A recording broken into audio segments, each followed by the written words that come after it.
Hello friends, स्वागत है आप सभी का आपके अपने यूट्यूब चैनल जस्ट वॉच पर। देश में इलेक्शन और सूरज की तपती गर्मी, ये दोनों ही चीजें अप्रैल महीने से ही लोगों के बीच चर्चा का विषय रही है।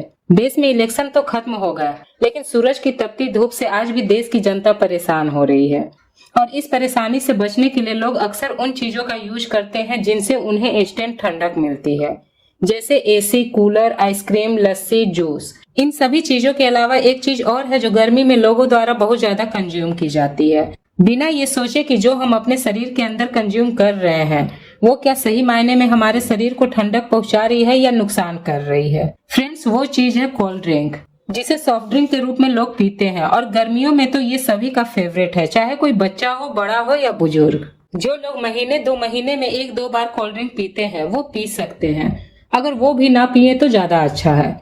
लेकिन जो लोग रेगुलर बेसिस पर गर्मी से राहत पाने के लिए कोल्ड ड्रिंक कंज्यूम करते हैं, ये वीडियो उनके लिए है। तो वीडियो को लास्ट तक देखिएगा, क्योंकि ये वीडियो कोल्ड ड्रिंक को लेकर आपकी राय बदल सकता है। तो आइए वीडियो को स्टार्ट करते हैं। Let's start the video. बड़ी बड़ी कंपनियों द्वारा कोल्ड ड्रिंक का प्रोडक्शन बड़े पैमाने पर सालों से किया जा रहा है, बिना ये सोचे कि इससे लोगों की हेल्थ पर क्या असर होगा। सबसे पहले बात करते हैं कोल्ड ड्रिंक्स में मौजूद इंग्रेडिएंट्स के बारे में। इनमें जो बेसिक इंग्रेडिएंट्स है वो है एसिड, जो सेट्रिक एसिड और फॉस्फेरिक एसिड के रूप में इस्तेमाल की जाती है। सेट्रिक एसिड नेचुरली भी पाई जाती है, फॉर एग्जांपल लेमन्स, ऑरेंजेज में। और फॉस्फेरिक एसिड एक कॉमन फूड ग्रेड एडिटिव है, जिसके लिए एक नंबर असाइन किया गया है E338। एक्चुअली ये फॉस्फेरिक एसिड मोल्ड और बैक्टीरिया के ग्रोथ को प्रिवेंट करने के लिए यूज किया जाता है, जो नॉर्मली हर उस पैकेट फूड में यूज होता है जिसमें बैक्टीरिया ग्रो कर सकते हैं, for example cheese, jams, processed meat, protein drinks etcetera. Cold drink में हाई शुगर कंटेंट के कारण बैक्टीरिया जल्दी ग्रो होने का खतरा बढ़ जाता है, इसलिए इसमें फॉस्फेरिक एसिड यूज किए जाते हैं बैक्टीरिया की ग्रोथ को प्रिवेंट करने के लिए। एसिड के अलावा जो इंग्रेडिएंट्स यूज की जाती है कोल्ड ड्रिंक में, उसे समझने के लिए हम मिरिंडा का एग्जाम्पल लेंगे, जो पेप्सिको का ब्रांड है। मिरिंडा के बोतल के पीछे आप देखेंगे कि इंग्रेडिएंट्स लिखे होते हैं। इन इंग्रेडिएंट्स में सबसे पहले हम बात करते हैं कैलोरीज के बारे में। इसमें मेंशन किया गया है कि 100 ml में 55 कैलोरीज है, यानी इसके अकॉर्डिंग 600 ml की बोतल में 55 × 6 = 330 कैलोरीज मौजूद है। इसका मतलब ये हुआ कि इस एक बोतल में उतनी ही कैलोरी है जितनी कि 2 आलू के पराठे में होती है, या फिर एक मसाला डोसा, एक कटोरी सांभर के साथ अगर आप खाते हैं तो आपको इतनी ही कैलोरीज मिलेगी। अब आप खुद सोचकर देख सकते हैं कि 2 आलू के पराठे या फिर एक मसाला डोसा आपका ब्रेकफास्ट हो सकता है या डिनर हो सकता है, लेकिन 600 ml की कोल्ड ड्रिंक पीने के बाद वैसे भी आप ब्रेकफास्ट या डिनर तो करेंगे ही। इसका मतलब 600 ml की कोल्ड ड्रिंक पीकर हम 330 कैलोरीज एक्स्ट्रा कंज्यूम कर रहे हैं अपनी बॉडी में। इसके अलावा खाने से हमें प्रोटीन, मिनरल्स, विटामिन भी मिलते हैं, लेकिन कोल्ड ड्रिंक से सिर्फ हम बड़ी मात्रा में एक्स्ट्रा कैलोरीज गेन करते हैं और कुछ नहीं। उसमें कोई न्यूट्रिएंट्स नहीं होते हैं, सिर्फ और सिर्फ चीनी होता है, भरपूर चीनी। मिरिंडा के 100 ml में 13.8 ग्राम शुगर होता है। इसके अकॉर्डिंग 600 ml की बोतल में 13.8 × 6 = 82.8 ग्राम शुगर, मतलब हाफ ग्लास चीनी। अब आप सोचकर देखिए कि क्या आप एक बार में हाफ ग्लास चीनी कंज्यूम कर सकते हैं। ये चीनी की मात्रा आपको ज्यादा बीमार करने के लिए काफी है। शायद आप लोगों को ये पता नहीं है कि एक नॉर्मल इंसान को एडेड शुगर की बिल्कुल भी जरूरत नहीं होती है। एडेड शुगर हमारी बॉडी के लिए हार्मफुल है। एनर्जी के लिए हमारी बॉडी को जो नेचुरल शुगर चाहिए वो हमें हमारे खाने से मिल जाती है, जैसे मिल्क से लैक्टोज और फ्रूट से फ्रुक्टोज। ये नेचुरल शुगर के एग्जाम्पल है। ये नेचुरल शुगर हमारी बॉडी की शुगर की नीड को कंप्लीट कर देती है, जबकि एडेड शुगर उसे कहते हैं जो एक्स्ट्रा शुगर डाली जाती है खाने में। और एक रिसर्च के अकॉर्डिंग हमारी बॉडी को फंक्शन करने के लिए किसी एडेड शुगर की जरूरत नहीं है। फिर भी अगर कभी एडेड शुगर फूड खानी पड़ जाए तो आपके लिए ये जानना जरूरी है कि कितनी एडेड शुगर आपकी बॉडी टॉलरेट कर सकती है। एक एडल्ट आदमी के लिए 36 ग्राम या 9 teaspoon per day added sugar consume करनी चाहिए, वहीं एक औरत को 6 टीस्पून या 25 ग्राम पर डे। और कोल्ड ड्रिंक की बोतल में 82.8 ग्राम एडेड शुगर है। दैट मीन्स एक बोतल आपने कोल्ड ड्रिंक पी और डेली रिकमेंडेड लिमिट से आप ज्यादा एडेड शुगर कंज्यूम कर लिए अपनी बॉडी में। इसलिए मैंने कहा था कि कोल्ड ड्रिंक आपको इनफैक्ट बहुत बीमार करने के लिए काफी है। इसका इफेक्ट इंस्टेंटली तो नहीं होगा, लेकिन उन लोगों के लिए चिंता का विषय है जो रेगुलर बेसिस पर कोल्ड ड्रिंक कंज्यूम करते हैं।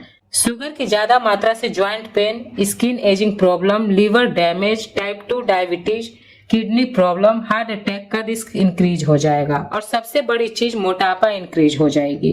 कई लोग मानते हैं कि ज्यादा शुगर कंज्यूम करने से मोटापा होता है और बाकी होने वाले प्रॉब्लम्स को भूल जाते हैं। शुगर एक एडिक्टेड चीज है, बिल्कुल ड्रग्स और कोकीन की तरह। इसलिए जो लोग शुगर एडिक्टेड होते हैं वो अपनी शुगर की नीड को कंप्लीट करने के लिए रेगुलर बेसिस पर स्वीट्स, चॉकलेट्स इत्यादि कंज्यूम करते हैं। जैसे आपने देखा होगा कि जो लोग कोल्ड ड्रिंक पसंद करते हैं उनमें से मैक्सिमम लोग उसे रेगुलर कंज्यूम करते हैं। ये तो बात हुई एक इंग्रेडिएंट की। अब बात करते हैं दूसरे इंग्रेडिएंट की जो इसमें यूज की जाती है। फ्रेंड्स, सेकेंड इंग्रेडिएंट है कैरेमल। क्या आप जानते हैं पेप्सी और कोका कोला का डार्क ब्राउन कलर जो होता है वो कैसे आता है? फ्रेंड्स, ये आता है कैरेमल से। पहले हम जानेंगे कि कैरेमल क्या है। सिंपल लैंग्वेज में बताऊं तो बेसिकली कैरेमल शुगर को जलाकर तैयार किया जाता है। शुगर को एमोनिया एंड सल्फाइड्स के साथ हीट किया जाता है। ऐसा करने से एक बाय प्रोडक्ट निकलता है 4-MI, 4-मिथाइल इमिडाइजोल। कई स्टडी में इसे कैंसर से लिंक किया गया है। 2012 के कई न्यूज आर्टिकल में आपको ये मिल जाएगा जो कैरेमल को कैंसर से लिंक करते हैं। कैरेमल को कार्निनोजेन से लिस्ट किया गया है जिसकी मात्रा किसी भी खाने या पीने की चीजों में अधिक होने से ये अलाउ नहीं है। ये अधिक मात्रा 29 माइक्रोग्राम से ज्यादा बताई गई है। अगर 29 माइक्रोग्राम से कम कार्निनोजेन की मात्रा है तो वो अलाउ है, जबकि 2012 के आर्टिकल के अकॉर्डिंग कोला पेप्सी में ये 138 माइक्रोग्राम की मात्रा होती है। दैट मीन्स रिक्वायर क्वांटिटी से कहीं ज्यादा। लेकिन अमेरिका की सख्ती के कारण कोला ने ये कहा कि हम फॉर्मूला चेंज कर देंगे और 4-MI की कम मात्रा यूज करेंगे। लेकिन ये सिर्फ अमेरिका में हुआ क्योंकि इंडिया जैसे बाकी डेवलपिंग कंट्री में इसके लिए कोई कानून नहीं है। यहाँ मिरिंडा और फैंटा पीने वाले लोग खुश होंगे कि हमारे ड्रिंक में तो कैरेमल यूज नहीं होता है। तो आगे की बातें आपके लिए है जो आपको चौंका देंगी। मिरिंडा, फैंटा जैसे ड्रिंक्स में सिंथेटिक फूड का यूज ऑरेंज कलर लाने के लिए किया जाता है जिसका कोड है E110। इसे सनसेट येलो FCF नाम से भी जाना जाता है। आर्टिफिशियल फूड फ्लेवर्स की वजह से बच्चों में हाइपर एक्टिविटी देखने को मिलती है, ऐसा एक रिसर्च में कहा गया है। बच्चों की अटेंशन पर भी फर्क पड़ता है। यही कारण है कि कई यूरोपियन यूनियन में इस E110 फूड कलर को बैन किया गया है। लेकिन हमेशा की तरह इंडिया में ऐसा नहीं है। आप मिरिंडा की बोतल के पीछे देख सकते हैं 110 का यूज किया जाता है जो सनसेट येलो FCF है। आज भी कोई रेगुलेशन नहीं है इंडिया में E110 के लिए। कंपनीज धड़ल्ले से कई पैकेट फूड आइटम्स में आज भी इसका यूज करती है। ऐसा ही एक और इंग्रेडिएंट है E211। ये E211 कोड है प्रिजर्वेटिव सोडियम बेंजोएट के लिए। 2005 में एक रिसर्च के अकॉर्डिंग ये पाया गया था कि सॉफ्ट ड्रिंक्स में बेंजीन पाई जाती है। आपको जानकर हैरानी होगी कि बेंजीन एक ऐसी गैस है जो गाड़ियों के एग्जॉस्ट से निकलती है। कोयले या तेल को जलाने से भी ये गैस निकलती है जो नॉर्मली कैंसर का कारण भी होती है। अब सवाल ये है कि कोल्ड ड्रिंक्स में ये गैस कैसे पाई जाती है। रिसर्च करने से पाया गया कि बेंजोएट सॉल्ट जैसे कि प्रिजर्वेटिव सोडियम बेंजोएट जब ये एस्कॉर्बिक एसिड के साथ रिएक्ट करती है, एस्कॉर्बिक एसिड विटामिन C होता है, ये दोनों साथ में मिलकर बेंजीन बना देते हैं। इस रिएक्शन को हीट एंड लाइट की जरूरत होती है। आपने कई शॉप्स में देखा होगा कि कोल्ड ड्रिंक्स की बोतल्स बाहर सन के कांटेक्ट में रखी होती है। तो जब भी ये बोतल्स एक्सपोज होती है हीट एंड लाइट में तो रिएक्शन हो जाता है इनके अंदर 2007 की कंट्रोवर्सी के बाद कई देशों में कोका कोला ने अपने प्रोडक्ट से सोडियम बेंजोएट हटाने का डिसीजन लिया। ऐसा सिर्फ उन देशों में किया गया जहां के रूल्स स्ट्रिक्ट है और कोर्ट केस किए गए। इंडिया जैसे देशों में आज भी ये प्रिजर्वेटिव यूज किया जाता है सॉफ्ट ड्रिंक्स में। अब जानते हैं नेक्स्ट इंग्रेडिएंट फॉस्फेरिक एसिड के विषय में जो मोल्ड और बैक्टीरिया के ग्रोथ को प्रिवेंट करने के लिए यूज किया जाता है। हालांकि ये कोई इतनी हार्मफुल चीज नहीं है क्योंकि मिल्क में भी फॉस्फेरिक एसिड पाया जाता है, लेकिन इसका नुकसान ये है कि इससे ज्यादा क्वांटिटी में कंज्यूम करने से आपके दांत खराब हो सकते हैं। इसी कारण से बच्चों को कई बार कहा जाता है कि ज्यादा सॉफ्ट ड्रिंक नहीं पियो, दांत खराब हो जाएंगे। इन सभी इंग्रेडिएंट्स के अलावा सॉफ्ट ड्रिंक्स में एसिडिटी रेगुलेटर्स भी डले होते हैं। Acidity regulators 330X citric acid है जो आमतौर पर लेमन में पाया जाता है। इसमें थोड़ा खट्टा टेस्ट आता है, इसलिए सॉफ्ट ड्रिंक्स में ये खट्टा टेस्ट लाने के लिए ऐड किया जाता है। इसके अलावा 331 जो सोडियम साइट्रेट है एक क्रिस्टलाइन सॉल्ट है जो सिट्रिक एसिड के ही फर्मेंटेशन से बनता है।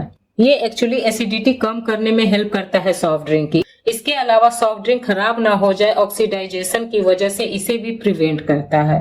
इन सभी के अलावा जब आप इंग्रेडिएंट्स लिस्ट में देखेंगे तो केमिकल्स है स्टेबिलाईजर्स, जिसका कोड है E1450, जिसे कहा जाता है स्टार्च सोडियम ऑक्टेनाइल सकीनेट, और E445 जो है एस्टर गम एमल्सिफायर।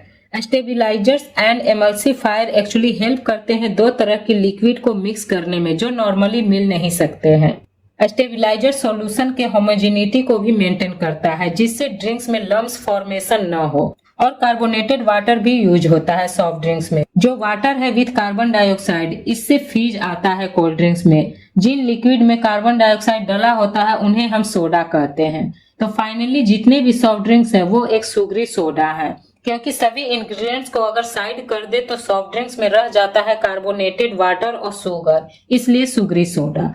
अब फ्रेंड्स आप ही डिसाइड कीजिए कि सॉफ्ट ड्रिंक्स जो आप गर्मी में राहत समझकर पीते हैं वो आपके लिए कितना हार्मफुल है और क्या आपको इसे कंज्यूम करना चाहिए या नहीं। फ्रेंड्स आई होप आज की वीडियो आपके लिए काफी इंफॉर्मेटिव होगी। तो अगर वीडियो थोड़ी भी अच्छी लगे तो प्लीज वीडियो को लाइक एंड शेयर करें और चैनल को सब्सक्राइब करें, साथ ही बेल आइकन प्रेस करना ना भूलें। हम आपके लिए चैनल पर ऐसे ही इंफॉर्मेटिव वीडियो हमेशा लाते रहते हैं। Thank you for watching.